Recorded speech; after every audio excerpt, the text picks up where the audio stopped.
भविष्यवाणी ग्रंथों में लिखा है कि जब धरती अपने दर्द को छुपा नहीं पाएगी, जब हवा का तापमान मनुष्य के पापों का हिसाब देने लगेगा, जब समुद्र अपनी सीमाओं को तोड़कर चेतावनी देगा और जब आकाश अजीब संकेत भेजना शुरू करेगा, तब समझ लेना कि संसार एक बड़े परिवर्तन की ओर बढ़ रहा है। आज दुनिया जिस दिशा में जा रही है वो साधारण नहीं है। हर साल तापमान बढ़ रहा है, बर्फ पिघल रही है, समुद्र उफान पर है और पूरी पृथ्वी जैसे अंदर से कराह रही है। 2040 को कई प्राचीन भविष्यवाणियों में विश्व संकट वर्ष कहा गया है।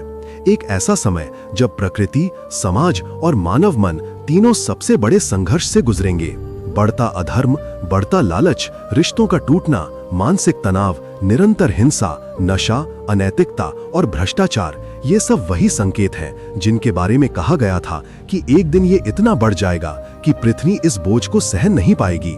वैज्ञानिक कहते हैं कि ये ग्लोबल वार्मिंग है, लेकिन वेद, पुराण और संत भविष्यवक्ता इसे सृष्टि का दर्पण कहते थे, जो मानव के कर्मों का प्रतिबिंब दिखाता है। 2040 के आसपास होने वाले सूर्य के असामान्य चक्र, पृथ्वी के चुंबकीय क्षेत्र में बदलाव, भूकंपों की तीव्रता और महासागरों की हलचल को सृष्टि का चेतावनी अलार्म कहा गया है।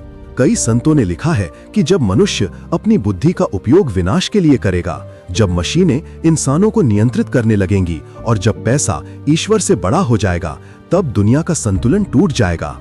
आज एआई का तेज विकास, समाज में डर और अस्थिरता, लगातार बढ़ती तकनीक निर्भरता और मानवता का खोना इसी परिवर्तन का हिस्सा है। 2040 वह वर्ष माना गया है जब मानवता को ये तय करना होगा कि वो प्रकृति के साथ खड़ी है या उसके खिलाफ। लेकिन हर भविष्यवाणी में एक बात कॉमन है, दुनिया चाहे जितनी बदल जाए, ईश्वर की शक्ति अंतिम सहारा रहती है। और इस महान संकट के समय ग्रंथों में एक ही समाधान लिखा है, जो मन ईश्वर के नाम से जुड़ा है उसे कोई संकट नहीं छू सकता।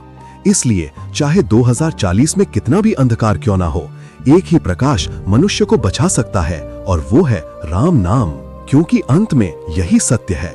अब मनुष्य को केवल राम नाम का ही सहारा है, इसलिए राम का नाम ही आपको तार सकता है। फर्ज परम सत्य।